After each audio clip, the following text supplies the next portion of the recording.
15-year gap I had, I moved away from traditional sketching and painting to videography and photography. And I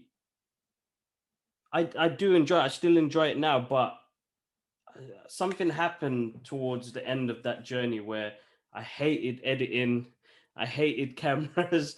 Uh, Even the people that I worked with, I tend to I just found it very stressful after, and the world was moving really quickly as well. So technology was changing, and I was going through probably a bad moment in my life where I stumbled across it helped me stumble across my artwork from when I was 16, 17 years old. And so we're talking about 10, we're going back about 12 years now. And I started sketching again.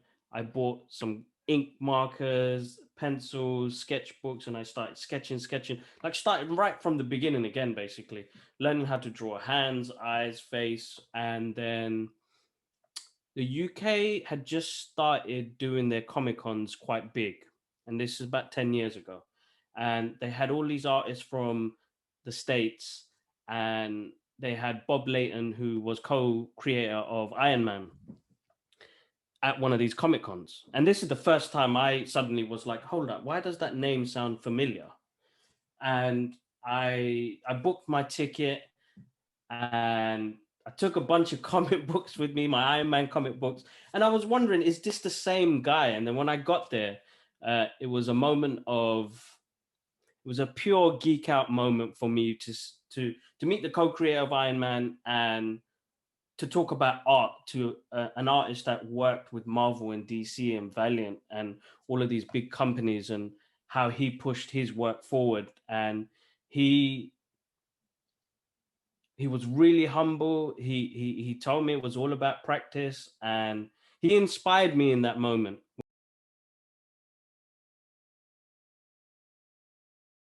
My first art piece that I sold, and I've never been the person to put my artwork up and see if I could, if somebody would buy it. And then I found out later on, while I was doing this piece, my best friend saw the artwork and he was like, "That's amazing. How much do you want for it?" And I'm like, "I don't know." And I quoted him a couple of £100 because it took me like 3 days to do. And he didn't argue. He didn't try to haggle me. He was so in love with the piece of work because he knew how much time I put into it. He gave me the money straight away. He goes, "Take it." And that kind of inspired me a little bit to say, okay, you know what? I think I'm good.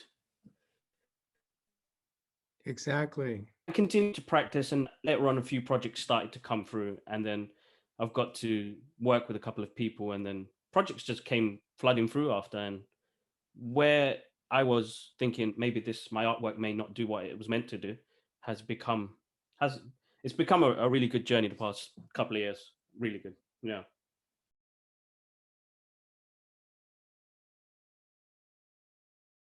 For me and for our community, it was an eye opener for me to say that I can meet my favorite artists and favorite comic book writers and creators. These are the guys that made the 80s and 90s for me. So it played a really big part in my childhood as I was growing up. Even being pushed away from it, I saw these companies that were gonna, I don't know, I thought they were gonna disappear, but the movie industry came in and made it blow up, and it's like, oh my God, it was more of a niche market for us, where now it's become, it's just there, out there in the domain. It's everybody loves it. It's not one person that I can now have a conversation with, where it would have been different conversation in the 80s and 90s to now.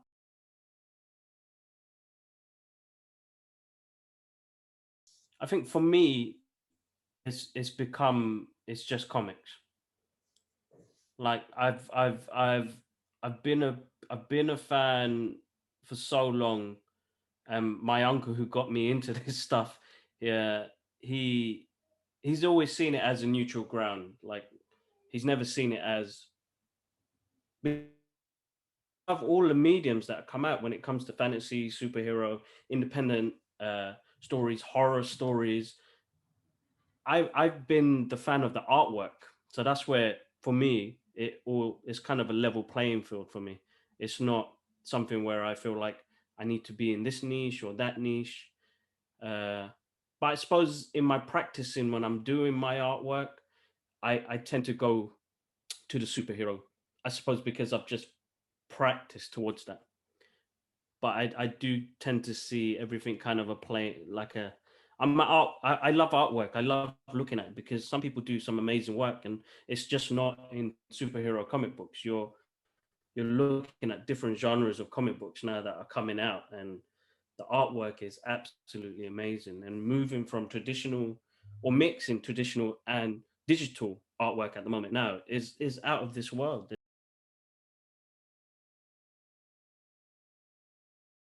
But 2020 for me as a father, my daughter was born in 2019.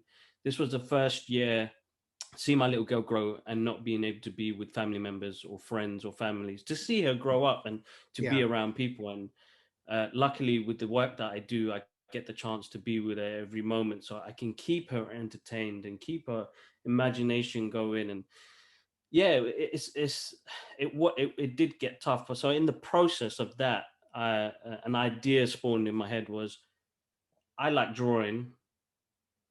Why can't I do a comic book for my little girl? And that spawned the idea of doing a storybook for her with characters that is mum and dad and other relatives, and just so that she can remember all the faces that she didn't get to see during COVID. Oh, Uh, Yeah, so that spawned off, and then a company got in contact with me, saying that they love the work they see on my social media pages. They love the message that I send across, and offered me kind of a part-time job to do these classes on. Hopefully, we're looking to do some more, but it was out of the blue. This one came. It's opportunity that came out of nowhere, and I've just said yes. I've become yes man now. I'm not going to say no to anything no more. well, that's There great. is certain things I do have to go through with the wife, but most of it, yes. I mean, you don't get opportunities. I've realized now the universe works in such a way, and I'm a believer in my religion, in my faith, and I believe there are opportunities that are given to you, and in hardship, where most people would say no, I've gone and said yes, and it's always brought me another opportunity straight after. So I'm a believer in getting it done. It's hard sometimes to have that mentality that yes, I can do it, yes, I can do it mentality, even with COVID happening in the past year. But it's brought so much. I've done a few projects now that has made me more confident in my work, more confident in as a person, and that was my first masterclass. Okay. So it was I remember coming off the class and I was like over the moon buzzing because the response that I got back later on after you had messaged me, I had several other people message me, and it was just it made me feel so good. And again, it wasn't a job; it was something I enjoyed and something that I love, and something if I can share that love with other people, then that my job, kind of 10% of my job's done to making some people smile in the world. Yeah, sometimes it's all about timing. I feel very fortunate to have stumbled upon your workshop, and so this helps get things moving in even other directions that you might not have anticipated. Just doing this interview and my Exactly. getting to do this interview with you. One of the reasons that I do these interviews, and I think I will keep doing them. Sometimes I think maybe I'll just do some and then I'll stop. But then I think, gee, I got to interview this other person. This is something else I want to share with folks. And the reason I do it is, Yeah. or the reason that I've stuck around and continue to do is because I pace myself. I don't do them constantly. And for the longest time, I did them just on the phone or in person, of course. And I do a lot of writing. I write reviews. Mm. I write and draw. I do my own comics. And my thinking was, well, maybe if I started to get into reviewing, that'll always keep me in the game when I'm not drawing. And it's worked out. I think I spent a lot of time reviewing. I want to spend more time drawing now. I want to spend a lot more time drawing. That's what brought me to your workshop. I've taken a few other online Yeah, classes, and I'm always that's great. impressed. That's good to hear. And I think, well, why am I taking these classes? I already know this stuff, but there's always new wrinkles. There's always new things you can Of learn. course, of course, of course, of course, of course. So as an artist, I love traditional artwork still. I still love drawing in my sketchbooks and painting. Uh, I'll show you a box later full of unfinished painting, but again, it's timing and schedule. Social media ends up becoming and reviewing becomes almost like a full-time job. So I think timing and scheduling is so important. But not to overwhelm yourself with too much, as you said. Uh, it gets tedious after. So the way I see it is that I've already planned my 12 months ahead with any other projects or anything for social media and YouTube. I do have a YouTube channel and I put up reviews on there and toy reviews because I'm a bit of a collector as well. But I schedule it, making sure that I've got time to do enough because at the end of the day, I'm a family man. I need to look after everybody else in the family, so I don't want to take up too much time and realize I'm missing out on, especially for my daughter's sake. I want to be there for everything that she does, really, even when she's eating dinner. I still want to be there because she does something silly and I miss it. I don't want, it's weird. I don't want to lose time, so I'm always cautious about how I plan everything. Oh, absolutely.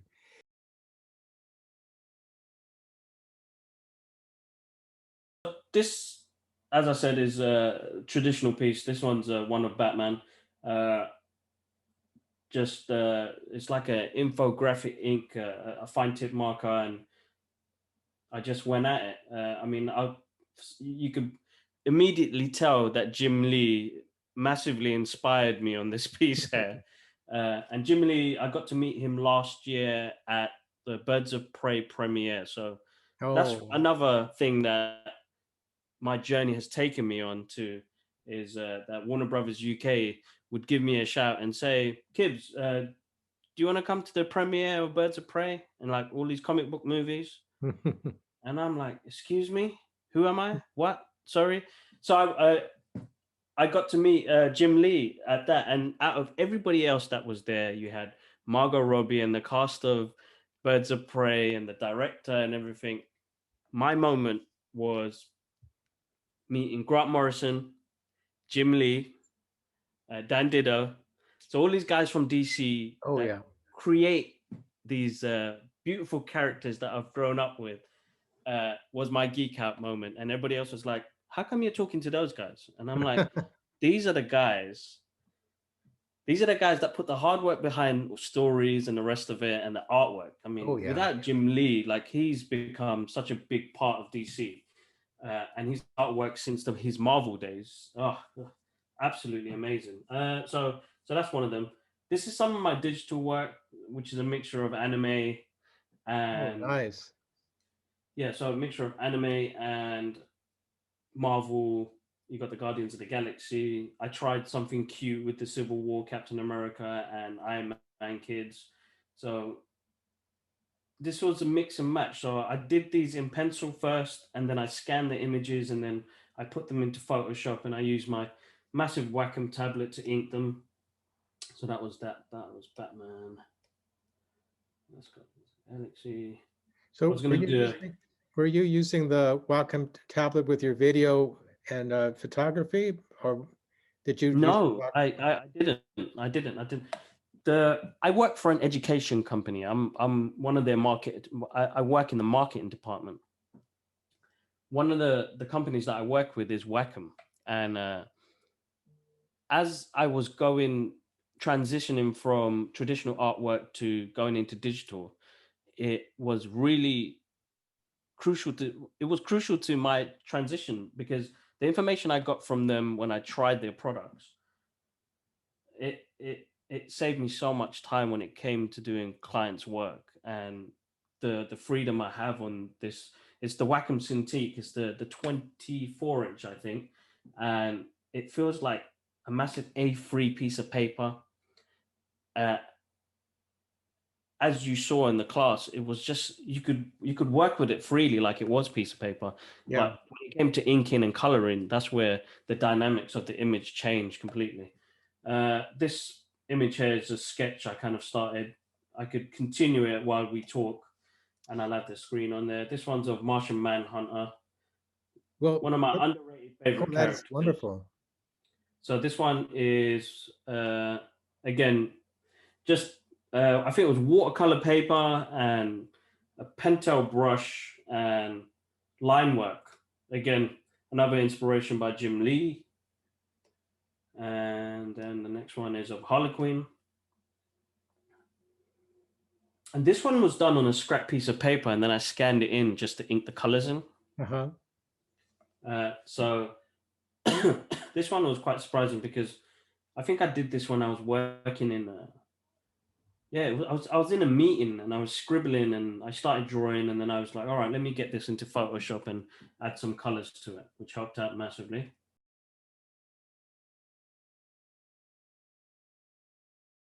And I'm not gonna lie, I love my iPad. I drew my whole, and I've got the iPad 7th generation, so it's not even the Pro.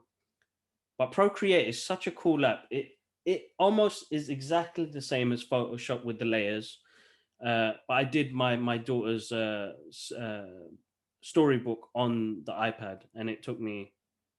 I had the idea in my head. I developed the story within a couple of hours. I confirmed everything was right with my wife, and then I went to the iPad, sketched everything, and I even ordered it on my iPad to get a book delivered to my house. So everything was done through that, which was perfect, and I loved the compactability about it. And Procreate is a pretty awesome app. I absolutely love it.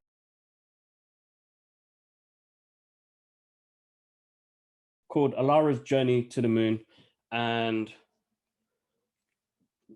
there's a couple of really cool printing sites in the UK that can get this done within a couple of weeks, and I ordered it, and hardcover, and it's not published. It was more of a personal project. The honest truth is that it was something for me.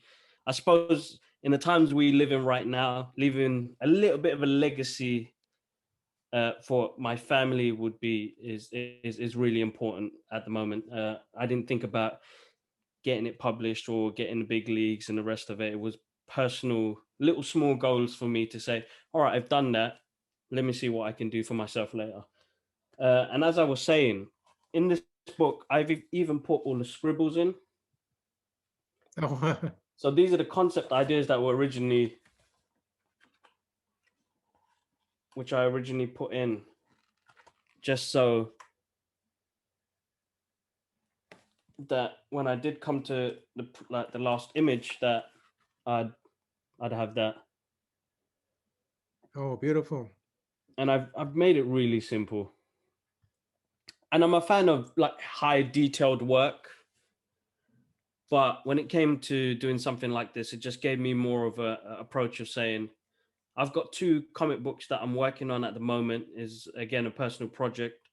If something happens later on, it happens. But my issue was that I couldn't move away from traditional artwork, and I was drawing on all of these massive sheets, the storyboards, and I was like, this is getting messy. There's no space no more, and found it easy to just leave it. Like, I've got projects are always going to be unfinished. I've got so many unfinished projects, but this was the one that went all the way through, and it gave me hope to push the rest of the projects back into digital. So I can still work traditionally to get the ideas on the piece of paper and then move them straight into Photoshop or Procreate so that I can finish them off and say, okay, you know what?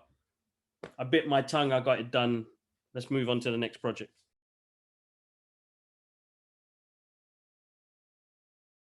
My key book, this book here. Well, this one's finished now. I've started on a new one. This is where it's got most of my just original sketches. This one was 2 years ago. This one, it's not my sketch, but it's from John Romita Jr. When I met him at a Comic-Con, and I waited in. It was just before my daughter was born. I was in the queue for 3 hours. Oh, 3 hours.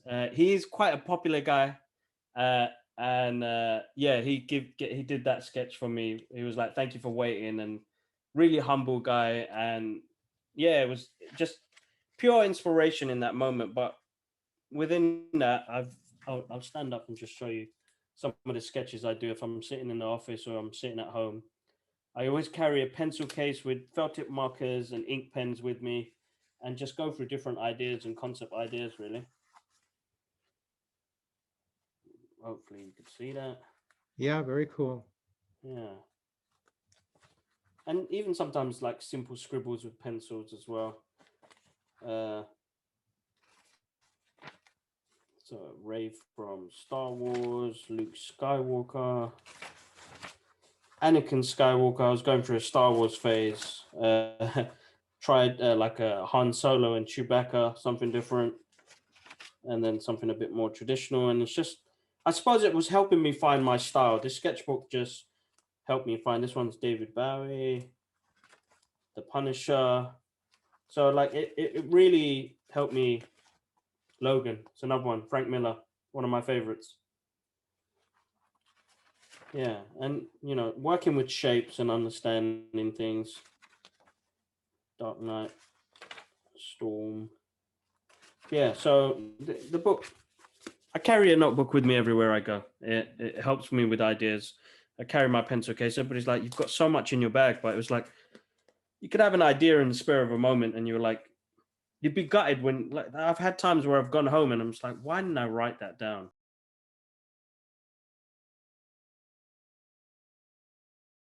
When I was probably about 12, 13, and my uncle was an artist as well. And I always asked him, like, how do you get the lines so straight when it comes to cross hatching or the detail in somebody's face? And he said, all I did was trace. All I did was trace and copy, trace and copy, trace and copy. And I was like, I implemented that when I left art. I think I left art when I was like 16, like completely stopped drawing. And when it did come back to me, that's all I did. I copied, I traced, and even moving into the digital world, I can't do an art piece without doing a gesture drawing first to know where my character and the perception is going to be on the piece of paper.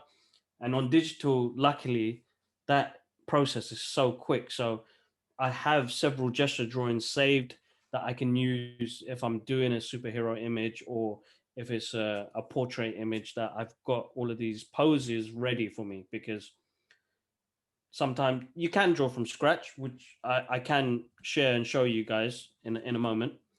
Uh, but sometimes being prepped and ready, it helps the process go a bit fast, and you know, a lot less stress in the process as well.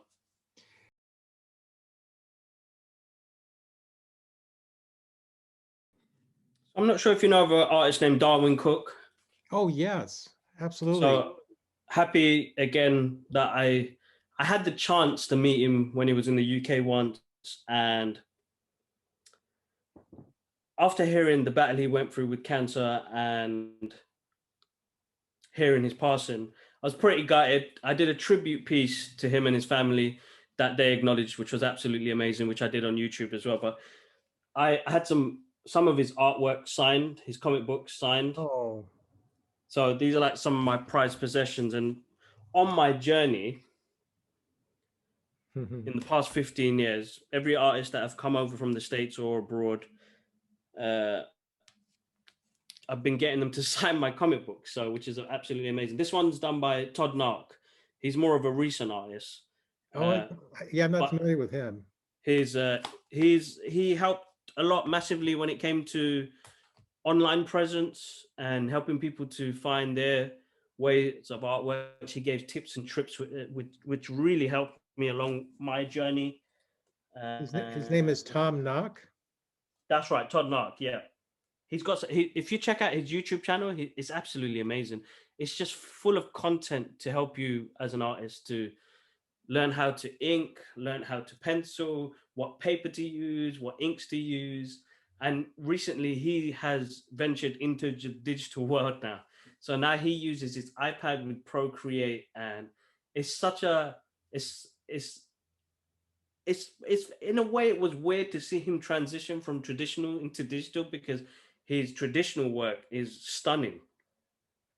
Some of the comic work that he's done already, I think it was for Teen Titans and Spider-Man, is mind-blowingly amazing on a piece of paper. But to see it in digital now, he's picked it up pretty quick. He's picked it up really quick. And hopefully I can find it, but I can't find the issue which was with Chris Claremont. I got to meet him a couple of years back as well. Oh, nice. And his Days of Future Past story for X-Men. So getting that sign and getting to geek out with Chris Claremont, oh my God, that was such a pleasure. And such a cool dude as well, and telling me about how it was in that era of working in comic books. And it was, you know, him and his team, they brought X-Men back onto the map and it came out with some great stories. And it's a moment that I treasure as well. And he was like, let your imagination just run wild. You never know, somebody maybe pick it up. And another prized possession, which is The Dark Knight Returns, signed by Frank Miller. Oh, my. And I got to meet him, I think it's 2 years ago now. He came to UK. And another person to geek out with. He's still doing it now. Yeah. And I absolutely love that. But those are some of my key comic books. I've got loads more, but I don't want to bore everybody with the amount of comics that I've got. My wife doesn't like it, but it's part of me now. So Well, that's very impressive. That's very no, impressive. thank you.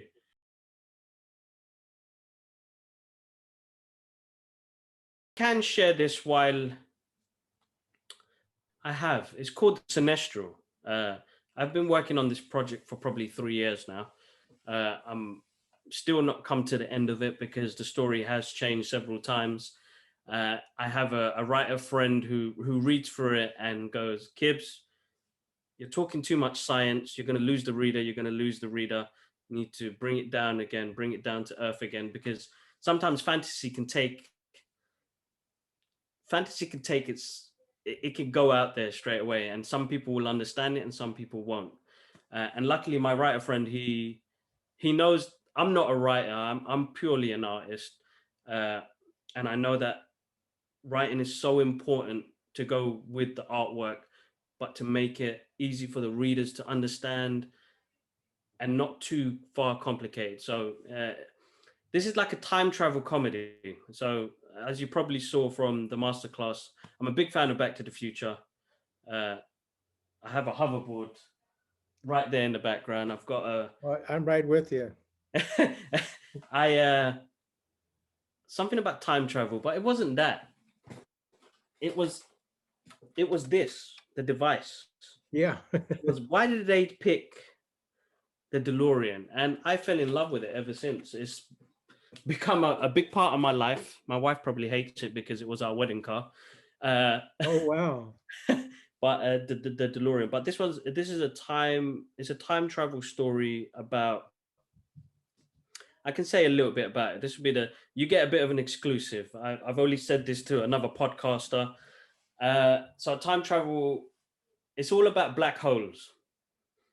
So the science behind black holes. So this was really inspired by Christopher Nolan's Interstellar.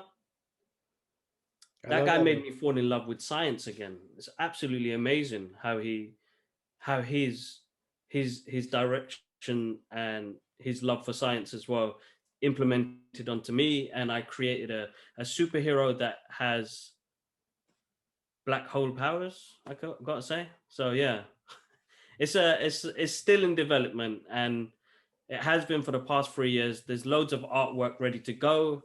I have done up to 6 issues, and it's something that I'm going to just digitally put out there for free so people can give me their feedback, and kind of, if I have to rework it, it's again a personal project. It's nothing to make money on. It's pure passion. It's the first time I've taken the challenge of writing a story and making it understandable, but then having the right comedy kicks in it as well.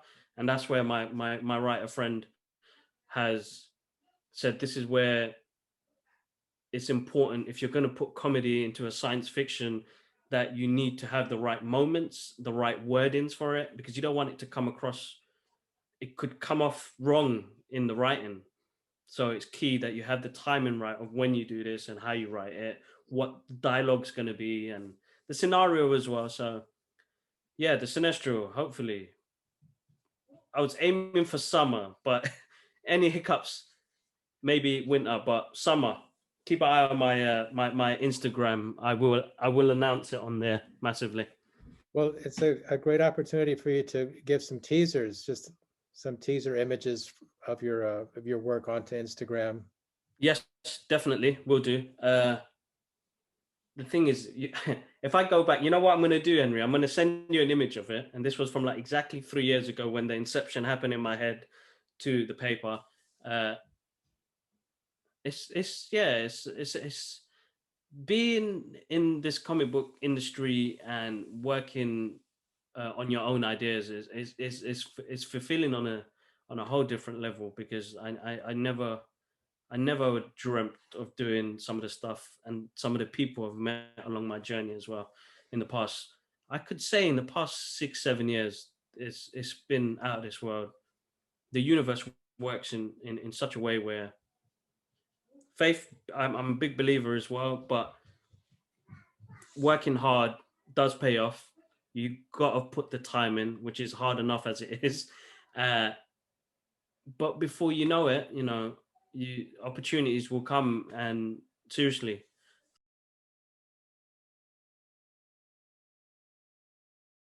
I I never thought I'd be able to meet. I met Michael J. Fox and Christopher Lloyd a couple of years back on the 30th anniversary of Back to the Future. It was the first time they did a Comic Con. It was the first time they uh, celebrated the celebrated Back to the Future in the UK. So Oh, I I remember trying to buy the tickets and the website had crashed. So here's a paying customer willing to give you my money because I want to meet these people, uh, and the universe didn't want my money. So I was like, okay, this is not happening. And I've gone back to the website and it was all sold out. And I was gutted a little bit. And I said, all right, if it's meant to be, it's meant to be. It'll happen another day. And the reason why I love this story so much is that the universe is great and the universe does pay back. But you got to suffer a little bit before that payment comes. I got a call 2 weeks before the show started from an editor that was a friend of a friend. He wasn't even somebody I knew directly. He was a friend of a friend who saw my 30th anniversary. I did a sketch of Marty McFly and Doc Brown in a sort of in the old animation. Do you remember the animation that came out after the movie a couple of years later? no, I don't think I ever saw that. Okay, so it's really, really catchy artwork. It's almost like Tom and Jerry like. Really? Okay. Yes, and it's a really cool series. I think they only ran like 2 seasons, and I did that art piece, but in a format where it looked a bit more modernized. And this editor who got in contact with me said, "Look, you're the only person that I know on Facebook that is a Back to the Future fan, and I saw your art piece. How would you like to meet Michael J. Fox and Christopher Lloyd?" I was like, "You must be joking." Oh my. You must be joking, because this sort of stuff people pay for. So I didn't believe it. I called the friend and said, listen, do you know this person? He was like, yeah. He asked for your number. And I was like, are you serious? And he was like, yeah, he knows you're a fan. He's giving you a chance. Do you want to take it? I found it a bit dodgy because I thought he was going to ask for credit card details later on. But no, it worked out. I got to meet Michael J. Fox. Michael J. Fox, Christopher Lloyd.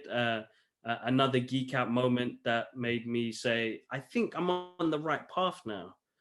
So I need to just you just follow the signs. And sometimes some signs are going to be a bit muddled and you maybe hit a few speed bumps along the way, but the only positive thing would be is to keep pushing forward and always going forward as well. And you're gonna have hiccups as well, but it's balance. Meditation, yoga, that's helped me massively in controlling my emotions and the current times we're in at the moment now. So I could only send that as much as love as I can. That's the main part of it, and to everybody to enjoy their journey. It's so important. Well, I know how sacred it is to be able to fulfill that wish to be able to meet Michael J. Fox. A few years back, I was in New York when Yeah, everything was normal in 2018, when you took so much for granted.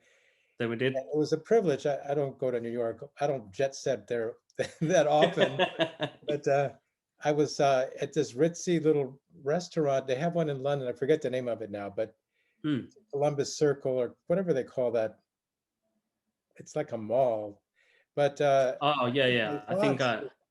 Michael J. Fox was having dinner at that same restaurant. I see him, and he's walking out, and I have my phone, and I know I cannot take a photo of him. I just enjoy the moment, give the man his privacy, and it was just a Yeah, beautiful moment. And it's people like, always good when you have something like that, and you just said something that my brother's a uh, big fan of is enjoying that moment. yeah, We're so quick to grab our phones, take a photo, share it with the world. We want to let everybody know this moment happened. It's engraved in Instagram timestamp. But my brother, he lives in Singapore. He's a martial artist. He is all about living the moment. He doesn't take a camera with him. He doesn't take many photos. He genuinely lives in that moment. That's my moment. I'm going to enjoy that and just take it in. And what you said there resonates really well because it's it's nice having that moment. And at that time when I did meet him, you can imagine 1,000 people shouting at Marty, Marty, Marty, Marty. I was the only one to call him Michael, and he gave me it's my moment right now. But he really he embraced me. He said thank you. I hope you're having a good time.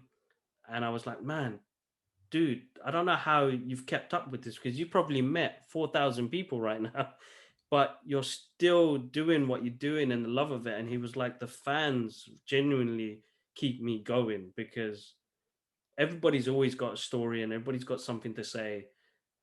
He gives them that time and he loves it because he was like, you guys are still loving this product from 35 years ago that I did not think would be this big now. Uh, but yeah, enjoying that moment. And I took that moment to myself as well. And really thank the world for that. Definitely.